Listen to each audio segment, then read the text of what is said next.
If you're in your 20s and you literally can't say no to particular plans that you don't want to do, you can't say no to the job that is draining you, you struggle to say no to your partner, to doing particular things with him, and you just feel like it is so hard for you to say no to anyone, it's not because you're just being nice to all these people. It's because you've been programmed to believe that if you say no, that you are going to be somehow unworthy, or you're programmed to believe that by saying yes is going to create safety for you. So I'm Kim Gross, and I'm the host of Masks Off for People Pleasers and Perfectionists. And what I really want to share with you is how I made a huge choice to say yes when it was a no when I was in my early 30s. I was 30. And because I was getting up there in age, and my husband was like, all right, like we had been married for 6 years. And he was like, all right, it's time to start a family. And my mom was like, when am I going to be a grandmother? Let's go. The clock is ticking. And I had always had a fear from probably my early 20s up until this point that I was so afraid to give birth and to go through delivery. I had heard such like horror stories that I was just incredibly afraid to get pregnant and to deliver children.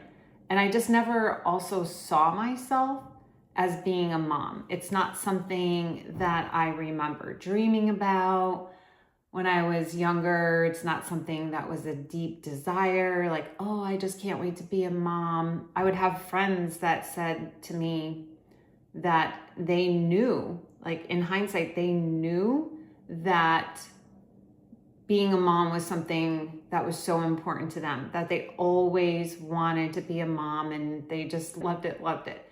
And I don't remember having those thoughts. I don't remember having those feelings. So when all of this pressure started to come to a head from my mom, from my husband, even my coworkers were starting to get pregnant, and they were a little bit younger than I was like, I don't know. I don't want to do this. I really don't want to get pregnant.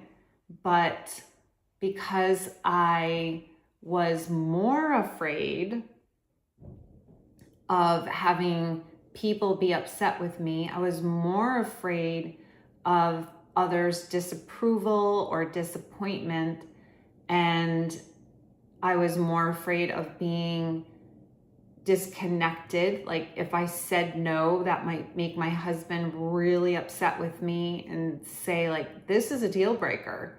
I want to have kids. I want to have a family. And if you're not willing, this is a deal breaker for me. So I was afraid of rejection, abandonment. I was afraid of disappointing and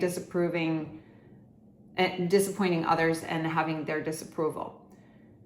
So what did I do? I put my feelings, my truth aside, and almost, I would say, it felt like I blindly moved forward and got pregnant. And whether it was coincidence or not, I tend to believe that the universe was showing me even then that when you don't listen to yourself and you don't honor your yeses and your nos, that somehow, there'll be a natural consequence. And what do I mean by this?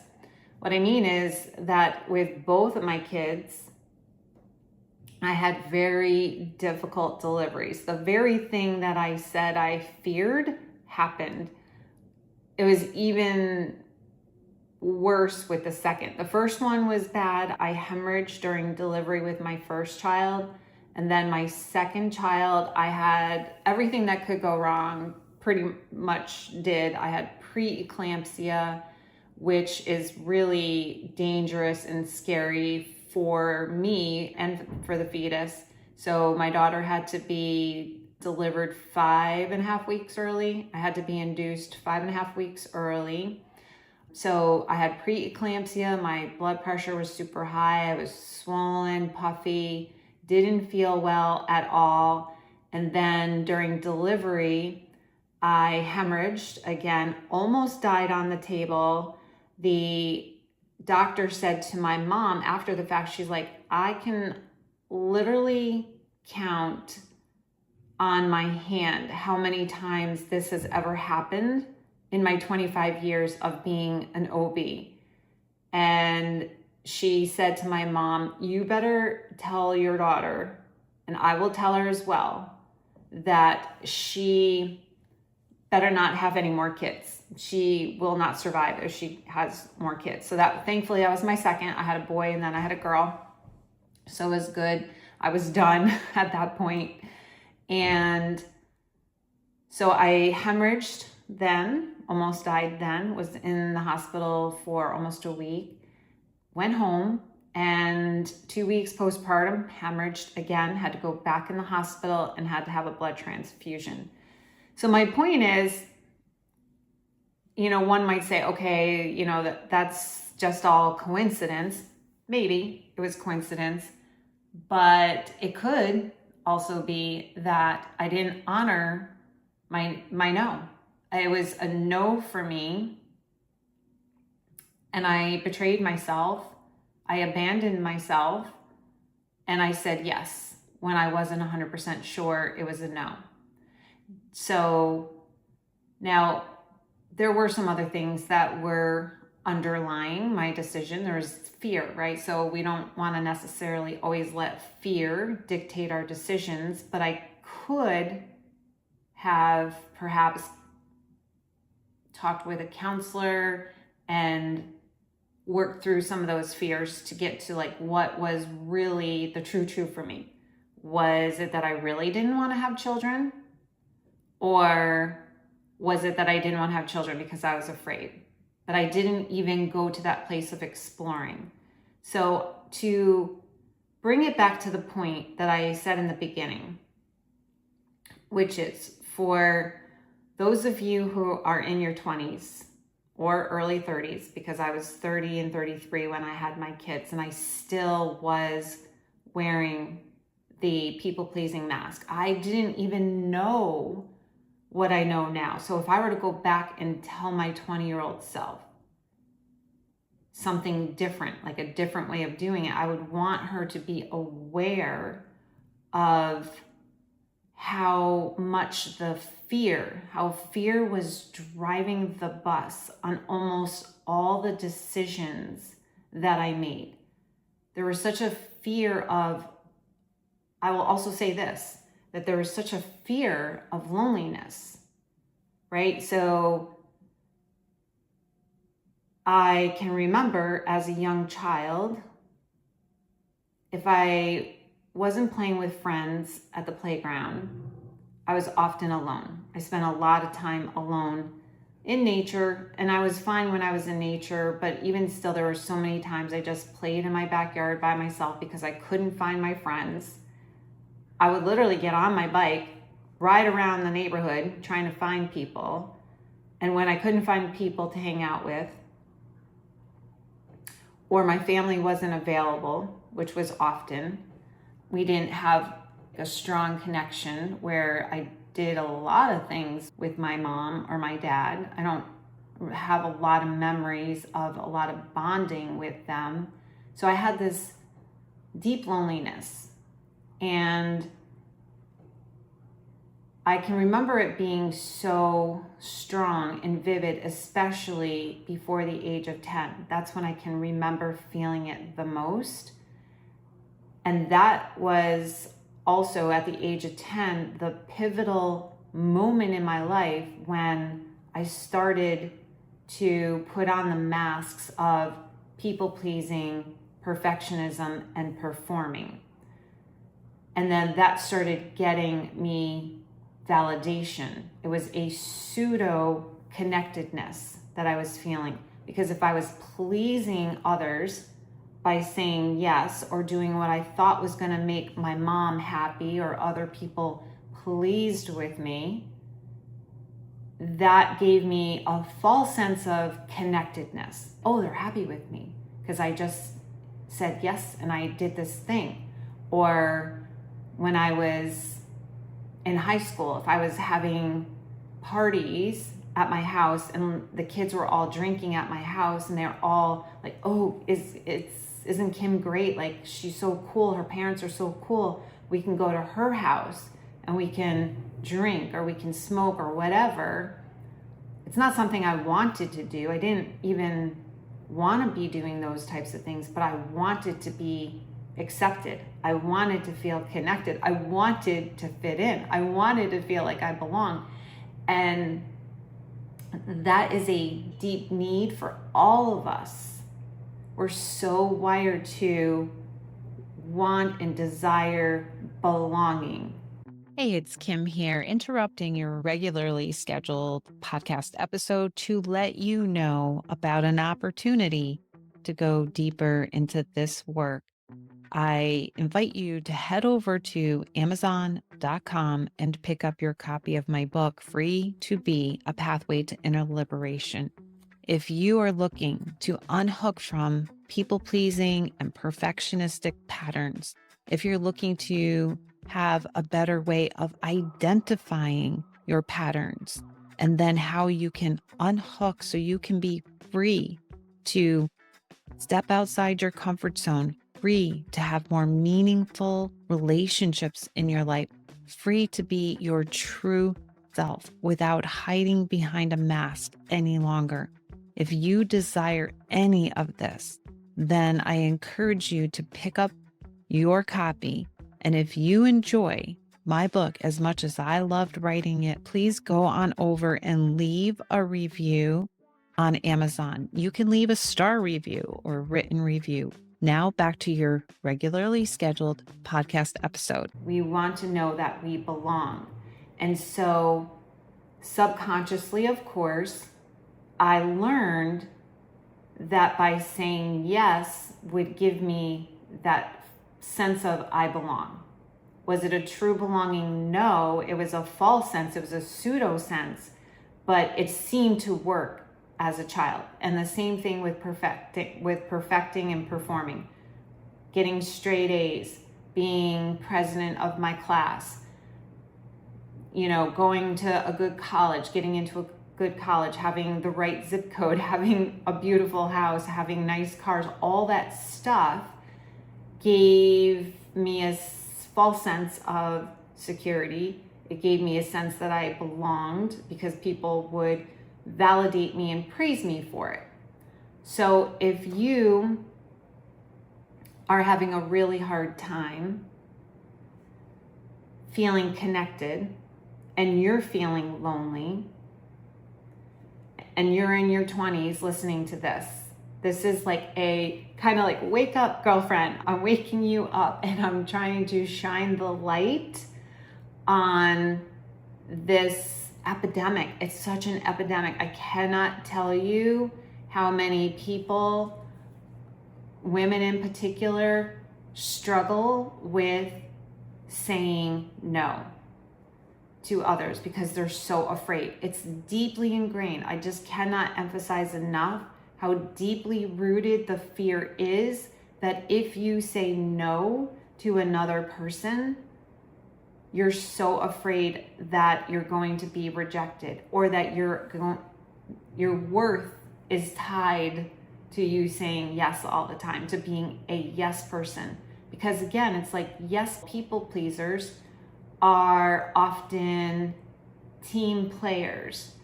They're flexible, they're nice, they're kind, they're easygoing. There's so many positive qualities, positive traits to being that way, to being more flexible, more cooperative even, that we attach our worth to that. We say, okay, I am worthy because I say yes, and people like me for that reason. And if I start to say no, then the people that are in my life, you might be thinking this, the people that are in your life are going to start to think that you're rude or you're cold-hearted or you're bitchy, and like, who is she to like say no? What do you mean you're going to stand up to me and assert your own needs?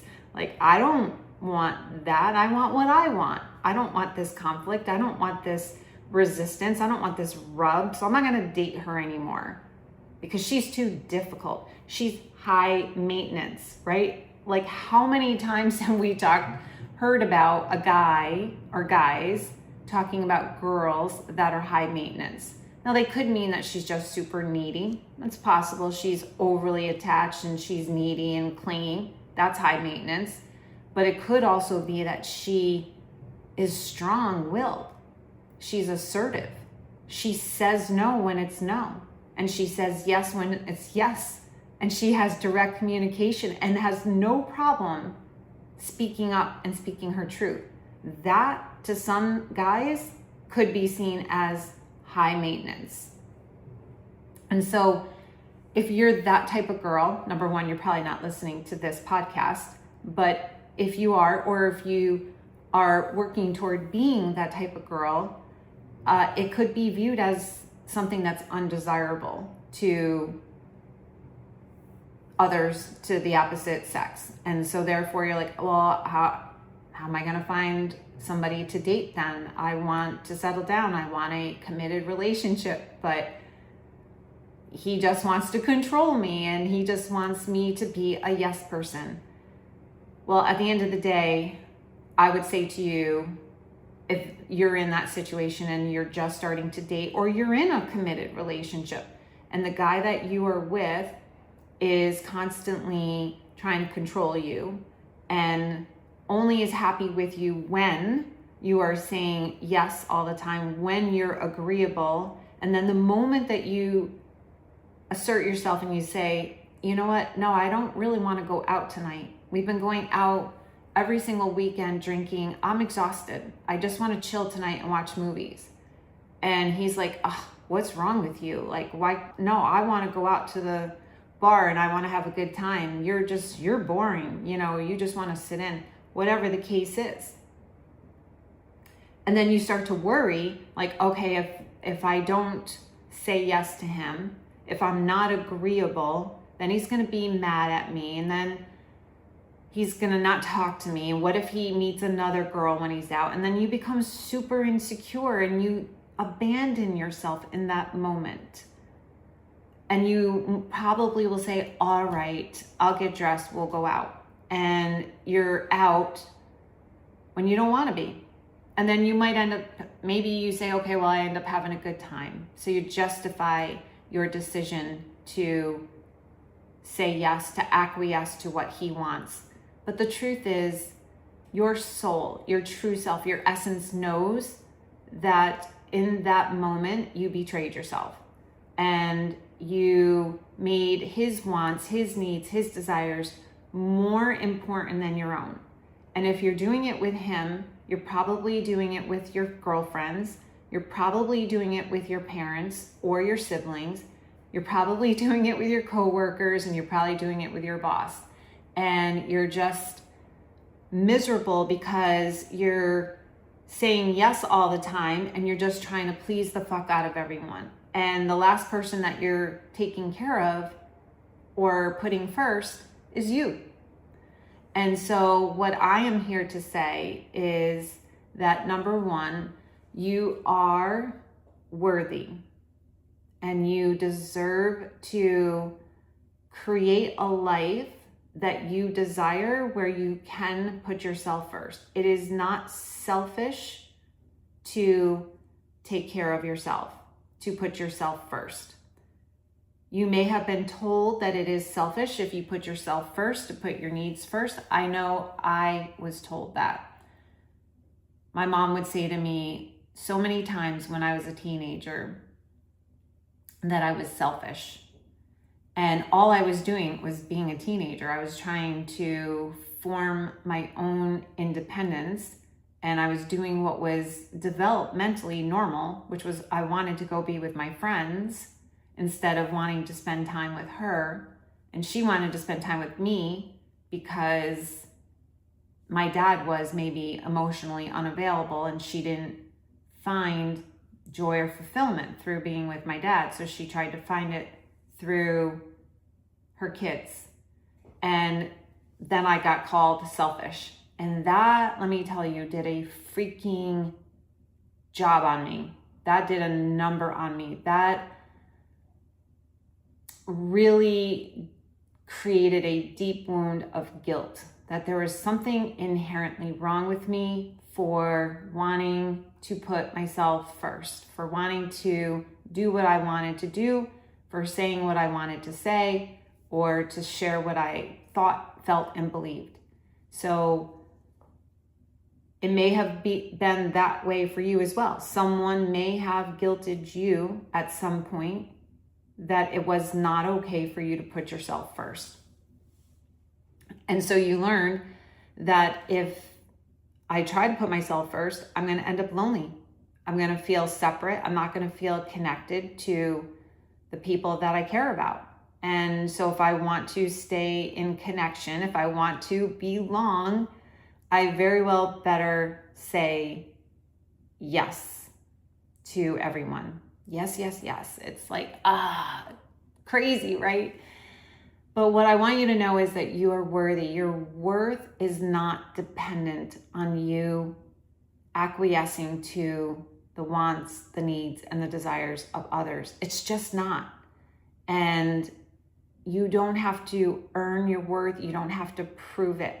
And if you're like, all right, Kim, well, it's all well and good, but I just feel stuck. Like I feel paralyzed. I've been doing this for so long. This has been my pattern for so long. How do I change it? Like, how do I stop being this way? So the first thing I want to say is I hear you. These patterns become deeply ingrained in us. We have been repeating the pattern over and over again for a long time. So it's deeply ingrained. And it's going to take a minute. It's going to take a minute for you to unravel this, to unhook from these patterns. But the first step is to be aware of when you are in the pattern.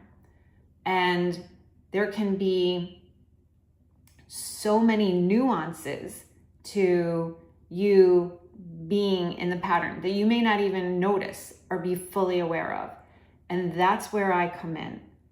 I teach and I help you to become super aware of the nuances of the pattern of you saying yes when you really want to say no.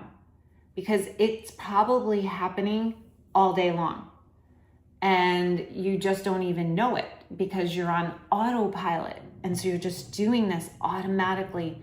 Your nervous system is constantly trying to find ways to keep you safe. So it keeps you stuck in this habitual pattern of saying yes when you really want to say no. And so that's what I really help you to identify, to become super aware of, and help you to practice this, to cultivate a practice of becoming aware. Once you're aware, then I can show you the steps and teach you what to do next. Okay, I see it, Kim. I see my pattern. Well, now what do I do? How do I unhook from it? And that's where the healing work takes place. That's when it's time to see the wound and how do you put balm on the wound? How do you clean out the infection in the wound? And then, of course, I'm talking about emotional pain here. I'm not talking about a physical wound. It's emotional wound. How do you clean out the infection? How do you put balm on the wound so that you can feel safe and secure to check in with yourself when someone asks you to do something or request something of you and you say, okay, is this a real yes for me? Or is it really a no? And then you can make a choice according to what feels true for you. And you won't do it perfectly. This isn't about doing it perfectly all the time. Sometimes you're going to be like, I really don't want to. This is not a yes for me, but I just right now, I can't help it. I have to just say yes, even though I know it's a no. And that's okay. That is also an opportunity for you to say to your little wounded part, like maybe you just put your hand on your heart, and it's about giving compassion. It's about giving grace to the part of you that is so afraid. This is hard. It's hard. It's really hard to change a pattern. I know that you just want us to stay safe, and that is why you want to say yes to this person, even though it really is a no. I know you don't want to go out this weekend. I know that you don't have the money to go out with your friends and go to the bars, but you don't want to sit home alone. So you're going to say yes, and you're going to go spend money that you don't even have because you don't want to be alone. I understand how hard it is, and we're going to work on it.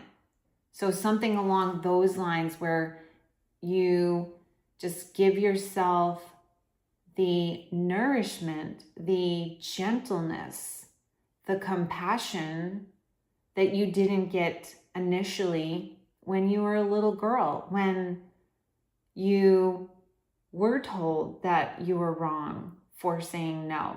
Like, how dare you say no? How dare you say that to me? Or what is wrong with you for being, I don't know, maybe bratty or being rebellious or whatever your caregiver may have said to you or thought. Or maybe they didn't say anything, but you just watched how they were with others, and you were so sensitive as a child that you just knew that if you said no to the adults in your life, that there would be a consequence. There would be a repercussion for you saying no. It was maybe it wasn't a volatile environment, but you just knew. You had a sense that saying no would not be in your best interest. So you just learned to say yes and be a good little girl and do what good girls are supposed to do. Society has conditioned us to do the same.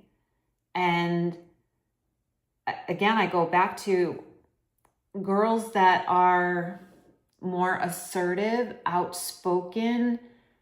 They aren't afraid to speak their mind. They aren't afraid to say what they want and desire.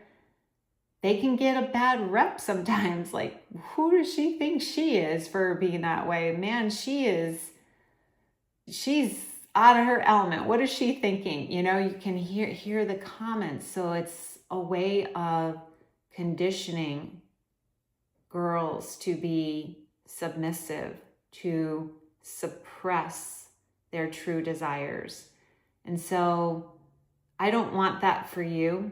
And again, if I could go back and tell my 20-year-old self, I would be like, honey, you just be your true self and you do you.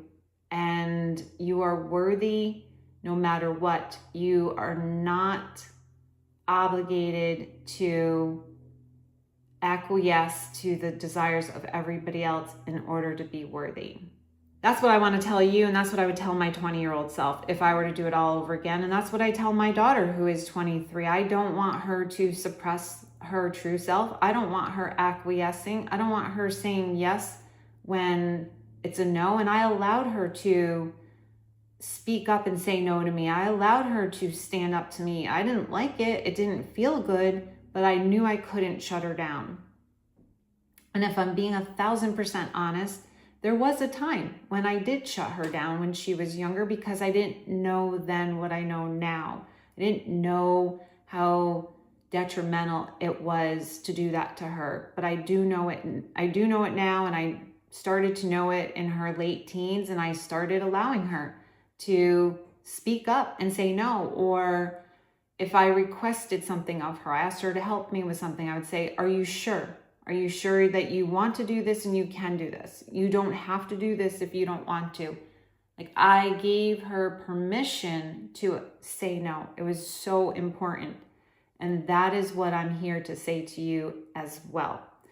So if you are ready to get off of this hamster wheel of saying yes all the time when you want to say no, but you can't do it, I will let you know that I have an online course that's available now. It's my Free to Be workshop that is based off of my book, Free to Be, A Pathway to Inner Liberation. And by the way, I share the full story of me getting pregnant when I wasn't ready to in my book. So if you want to hear the full story, pick up your copy.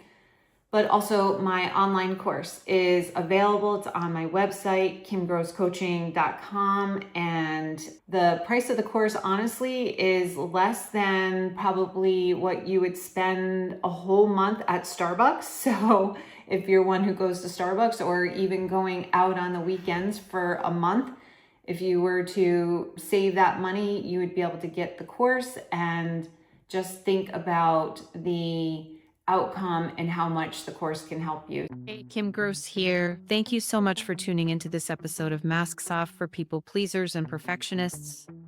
I invite you to hop on over to my website, kimgrosscoaching.com. Right there on the front page, there's a quiz for people pleasers and perfectionists. You can find out if you have tendencies. You can also get into my newsletter, where you will be given valuable content every week on different topics I share here in the podcast. And if you really did enjoy this episode, if you found it helpful, if you found it valuable, please go to, if you're on YouTube, go and subscribe. If you're listening on your favorite podcast platform, then I invite you to leave a review. You can even do a star review. It doesn't have to be a written review. If you know of someone who can benefit from this podcast or this particular episode, please share it with them. I'll see you next time.